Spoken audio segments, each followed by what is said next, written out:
قبلے کی طرف منہ کر کے اپنے دائیں ہاتھ پر دائیں رخسار کو رکھ کر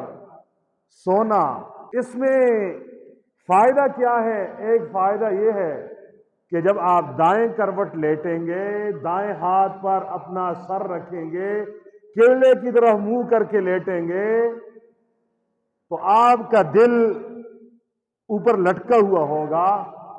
اس کے اوپر آپ کے جسم کا، باڈی کا زور نہیں آئے گا،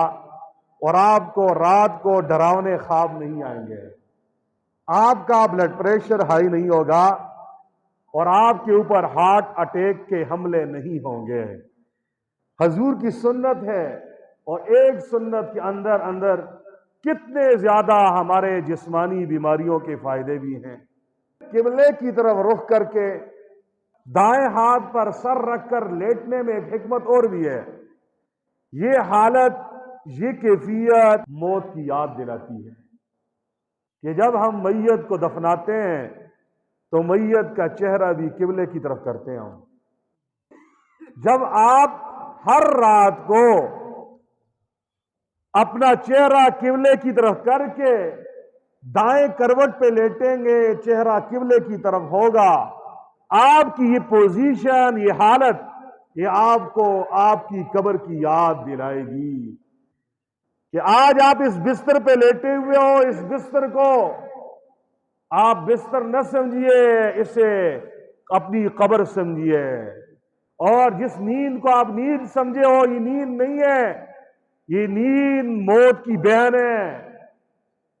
سویا ہوا اور مرا ہوا برابر ہوا کرتے ہیں، اس لیے جب نیند کی آغوش میں جانے کا ارادہ کر رہے ہو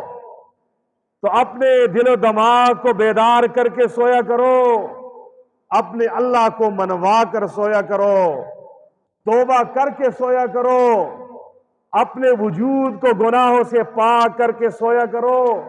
کہ میں خود قبر کے اندر لیٹ رہا ہوں، یہ بستر نہیں ہے، یہ قبر ہے۔ تو یہ حالت موت کی یاد، قبر کی یاد دلاتی ہے۔ اللہ کی نبی نے فرمایا موت کو کثرت سے یاد کرو۔ جو آدمی موت کو کثرت سے یاد کرتا ہے وہ دنیا کی لذتوں کے پیچھے بھاگتا نہیں ہے، وہ دنیا کا بندہ نہیں بنتا، وہ دنیا کا غلام نہیں بنتا، وہ اللہ کا غلام ہوتا ہے۔ وہ دنیا کے کام کاج ضرور کرتا ہے، مزدوری ضرور کرتا ہے، لیکن مزدوری کرتے وقت بھی اسے اپنی اللہ کی یاد رہتی ہے، قبر کی یاد رہتی ہے، حشر کا میدان اس کے سامنے رہتا ہے، حساب کتاب اور اعمال کا وزن ہونا، آخرت کے تمام منازل اس آدمی کے سامنے ہوتے ہیں۔ اور جو آدمی رات کو سوتے وقت بھی خرمستیوں میں، حرامکاریوں میں، گناہوں میں، نافرمانیوں میں رہتا ہوا سونے کی تیاری کرتا ہے، یہ آدمی پھر کس وقت موت کا مراقبہ کرے گا کہ میں نے ایک دن مرنا بھی ہے۔